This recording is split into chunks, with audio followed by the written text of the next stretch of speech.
আসসালামু আলাইকুম, সবাই কেমন আছেন? এখন আমি যে ভিডিওটা নিয়ে আসলাম সেটা হলো কাফালা এবং হুরুপ। আপনারা কিভাবে প্রথম কথা হলো আপনাদের আকামাতে হুরুপ আছে কিনা চেক করবেন। দ্বিতীয় কথা হলো আপনার কোম্পানি রেড, গ্রিন না এলো, মানে আপনি কি কাফালা হতে পারবেন কিনা সেটা কিভাবে চেক করবেন। এবং আপনার কোম্পানির থেকে আপনি যদি অন্য কোথাও যেতে চান তাহলে অবশ্যই যে সরকারিভাবে যে নিয়মগুলো দেওয়া হয়েছে সেই নিয়মের মধ্যে কি আপনার কোম্পানি পড়ে কিনা, তো সেটা আপনি কীভাবে চেক করবেন সেই নিয়ে বিস্তারিত আমি এখন দেখাবো। অবশ্যই ভিডিওটা একটু লম্বা হলেও ধৈর্য সহকারে পুরো ভিডিওটা দেখবেন, তাহলে আপনার সম্পূর্ণ এটা বুঝতে পারবেন। তো এই জন্য আপনাকে গুগল কর্মে যাইতে হবে বা গুগল ব্রাউজারে যাবেন। সেখানে গিয়ে দেখেন এখানে লিখবেন www.moi গভর্নমেন্ট সৌদি একামা check and red and green. এটা লিখলে মানে আপনার ডাইরেক্টলি লিঙ্কে নিয়ে যাবে। তারপর এটা লিঙ্কটা আমার ভিডিও নিচে দিয়ে দেবো, সেখান থেকে আপনার ডাইরেক্ট ওই লিঙ্কে চলে যেতে পারবেন।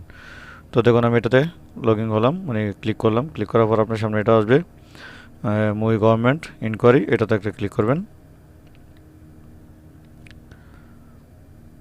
এটাতে ক্লিক করার পর দেখেন আপনার সামনে এই পেজটা আসবে, যে একটা পেজ আসতেছে, এবং এটাতে আপনি প্রথমে চেক করবেন আপনার হুরুপ, তারপর চেক করবেন আপনার কোম্পানি রেড না গ্রিন না কি আছে সেটা। তাহলে আপনি বুঝতে পারবেন আপনি কি কাফালা হতে পারবেন কি পারবেন না। কারণ এখন কাফালা হতে গেলে আপনার কোম্পানি যদি রেড থাকে, সৌদি গভর্নমেন্টের কাছে যদি রেড থাকে তাহলে আপনি কাফালা হতে পারবেন, না হলে কিন্তু হতে পারবেন না। তো দেখুন এটা কিন্তু ডাইরেক্টলি ইংলিশে চলে আসছে। যদি আপনার কাছে আরবিতে আসে তো এখানে যদি আপনি মোবাইলে দুইটা ফাংশন থাকে, এখানে আরবি এখানে ইংলিশ, তো এটা ইংলিশ করে নেবেন। অথবা উপরে এখানে দেখবেন একটা ল্যাঙ্গুয়েজের ফাংশন থাকবে, যেহেতু আমারটা নিচে আছে উপরে আসে নাই। আপনার যদি নিচে না থাকে তাহলে উপরে আসবে, এখান থেকে আপনি আরবির মধ্যে ক্লিক করে আপনি ইংলিশ করে নেবেন। ওকে, তো আপনার সামনে এটা চলে আসবে। এটা চলে আসার পর এখানে এখানে আছে বর্ডার নাম্বার, এখানে রেসিডেন্স নাম্বার, এখানে আছে পাসপোর্ট নাম্বার। আপনি তিনভাবে এটাকে চেক করতে পারবেন শুধু যে কোনো একটা নাম্বার দিয়ে। যদি পাসপোর্ট নাম্বার দেন আকামা নাম্বার লাগবে না, আকামা নাম্বার দিলে বর্ডার নাম্বার লাগবে না, বর্ডার নাম্বার দিলে পাসপোর্ট নাম্বার লাগবে না। মানে যে এখান থেকে আপনি তিনটা থেকে যে কোনো একটা আপনার কাছে যেটা আছে, আকামা থাকলে আকামা, পাসপোর্ট থাকলে পাসপোর্ট, বা বর্ডার নাম্বার থাকলে বর্ডার নাম্বার, যে কোনো একটা দিয়ে আপনি এটা চেক করে নিতে পারবেন আপনার কোম্পানি কী পজিশন এবং আপনার আকামাতে হুরুপ আছে কিনা। ঠিক আছে, তো আমি এখন আকামা নাম্বার দিয়ে একটা চেক করতেছি। একটা প্রথমে আমি দেখাবো হুরুপ থাকলে কীরকম থাকবে আর হুরুপ ছাড়া কীরকম থাকবে, আমি দুইটাই দেখাই দিব। তো আমি একটা হুরুপওয়ালা আকামা নাম্বার দিতেছি। তো আকামা নাম্বার দেওয়া হয়ে গেলে নিচের দিকে আসবেন, এখানে আছে দেখেন ন্যাশনালিটি, আপনি কোন দেশি নাগরিক এটাতে এখান থেকে সিলেক্ট করে দিবেন। যেহেতু বাংলাদেশি যদি আপনার ইন্ডিয়া হয়ে থাকেন ইন্ডিয়া, বা অন্য কোনো দেশ, আপনার যে দেশে পাসপোর্ট হয়েছে আপনি যে দেশ থেকে আসেন এই দেশের নাম এখানে দিতে হবে, মানে আপনার আকামাতে যে দেশ আছে।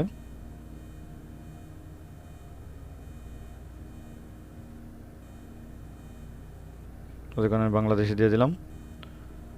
বাংলাদেশি দেওয়ার পর এখানে আছে ক্যাপসা, এই যে ক্যাপসা কোডটা, এই কোডটা আছে, এই কোডটা এখানে দিতে হবে 176608। এইটা দিয়ে যদি এটা বুঝতে অসুবিধা হয় তাহলে এখানে দেখেন গোল চিহ্ন দেওয়া আছে, এটাতে ক্লিক করবেন। ক্লিক করলে এই নাম্বারটা চেঞ্জ হয়ে যাবে। তো এখানে আমি এই নাম্বারটা এখন দিয়ে দিব 176608। নাম্বারটা দেওয়া হয়ে গেলে এখানে আছে চার্জ, আপনি চার্জ বাটনে ক্লিক করবেন। তো সার্চ বাটনে ক্লিক করার পর দেখবেন আপনার সামনে এখন চলে আসবে আপনার কোম্পানি কি রেড না গ্রিন না এলো, আপনার আকামাতে রূপ আছে না নাই সব কিছু।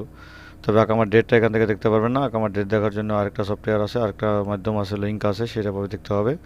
তো সেটা আমি এখন দেখাবো না, কারণ সেটা দেখাতে গেলে ভিডিওটা অনেক লম্বা হয়ে যাবে। দেখুন আপনি এখানে চার্জে দেওয়ার পর কিন্তু আপনার সামনে এটা চলে আসবে। এখানে দেখেন আছে কি অ্যাবসেন্ট, দেখেন আপনার যদি হুরুপ থাকে তাহলে আপনার সামনে এটা চলে আসবে।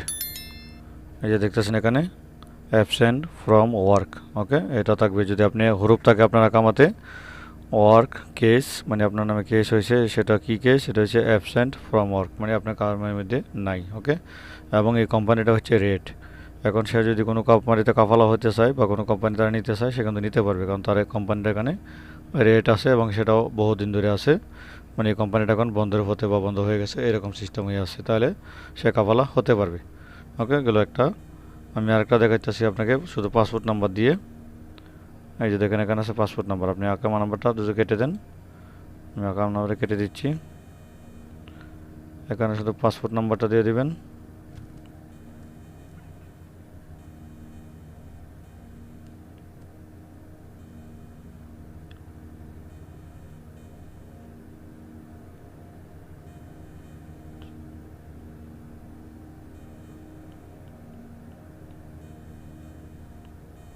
পাসপোর্ট নাম্বার দেওয়া হয়ে গেলে বাকি সব সেম সেম থাকবে বাংলাদেশি। এখানে শুধু ক্যাপচা কোডটা চেঞ্জ হয়ে যাবে, এই কোডটা এখান থেকে চেঞ্জ করে দিবেন। এখানে আছে 6749। তো দেখুন আবারও চার্জে দেওয়ার পরে এখানে এখন কিন্তু তার আরেকটা অ্যাড্রেস চলে আসছে, দেখেন এখানে আরেকটা নাম চলে আসছে এবং এখানে আসছে দেখেন work is on the job, সে মানে এখন কাজে আছে। ওকে, তো কিন্তু তার নামে কিন্তু হরুপ মারা হয় নাই, সে কাজে আছে এবং তার কোম্পানিটাও কিন্তু রেড সিঙ্গেলই আছে। সেও যদি চায় যে কোথাও কপালা হবে তো হয়তো বা সে হয়ে যেতে পারবে, কোনো সমস্যা হবে না।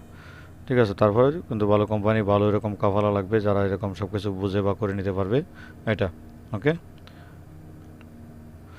তো এখন যদি আপনি গ্রিন দেখতেছেন এখানে দেখেন আছে রেড, ওইটাও রেড। আপনি হয়তো ভাবতে পারেন যে সম্পূর্ণ রেডই দেখায়, তো আমি একটা আমার আকামা দিয়ে দেখাইতেছি।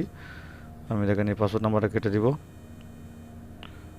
কেটে দেওয়ার পর আমি আমার আকামার দিয়ে আমি দেখাইতেছি আপনারা গ্রিন যে দেখায়।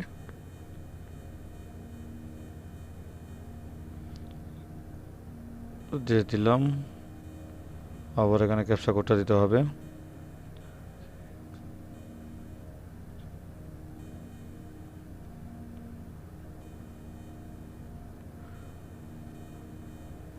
দেওয়ার পর আবারও চার্জে দিব।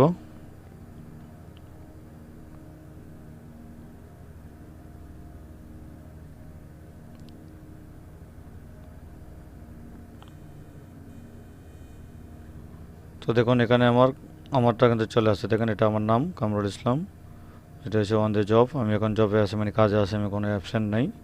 আর এখন দেখেন আমার এখানে কোম্পানিটা দেখাচ্ছে গ্রিন হাই। ঠিক আছে, গ্রিন হাই মানে ওখানে আমার কোম্পানি একদম হাই লেভেলে গ্রিন আছে, মানে সরকারিভাবে গভর্নমেন্টের কাছে গ্রিন আছে। আর গ্রিন মানে কোম্পানি ভালো, তাতে কোনো সমস্যা নেই। আর তখন ছিল কিন্তু দুইটা কোম্পানি দেখালাম, দুইটাই ছিল রেড। তো রেড মানে লাল, লাল হইলো বিপজ্জনক, সেটা কোম্পানি গভর্নমেন্টের কাছে খারাপ হয়ে আছে। তো এইভাবে আপনারা আপনাদের হুরুপ এবং কোম্পানি গ্রিন না লাল নাকি অয়েলও সব কিছু চেক করে নিতে পারবেন। তারপরে আপনারা কোথাও কাফালার জন্য দৌড়াদৌড়ি করবেন, তাহলে সবচেয়ে ভালো হয়। তো এই ছিল আজকের মতো, আশা করি ভিডিওটা ভালো লেগেছে। যদি ভালো লেগে থাকে তাহলে অবশ্যই লাইক কমেন্ট শেয়ার করবেন এবং পাশে থাকা বেল আইকনটি দাবিয়ে রাখবেন এবং চ্যানেলটাকে সাবস্ক্রাইব করে দিবেন। আপনাদের মূল্যবান মতামত আমাকে কমেন্ট করবেন। সবাইকে অনেক অনেক ধন্যবাদ এবং আমি পরবর্তী ভিডিওতে নিয়ে আসবো আপনারা কোন কোন সত্য মানার পর আপনি কাফালা হতে পারবেন, সেটা নিয়ে আমি আরেকটা ভিডিও করব, কারণ এই ভিডিওতে সব কিছু বলতে গেলে ভিডিওটা অনেক লম্বা হয়ে যাবে। তো সেটা আমি আশা করি দু একদিনের ভিতরে একটা ভিডিও দেবো ইনশাল্লাহ। আপনারা দোয়া করবেন। কী কী সত্য দেওয়ার পর আপনি কী কী মানার পর আপনি কাফালা হতে পারবেন সব বিস্তারিত আমি নিয়ে একটা ভিডিও করবো ইনশাল্লাহ। ওকে, তো এই ছিল আজকের মতো, সবাইকে অনেক অনেক ধন্যবাদ। আসসালামু আলাইকুম রহমতুল্লাহি ওয়া বারাকাতুহু।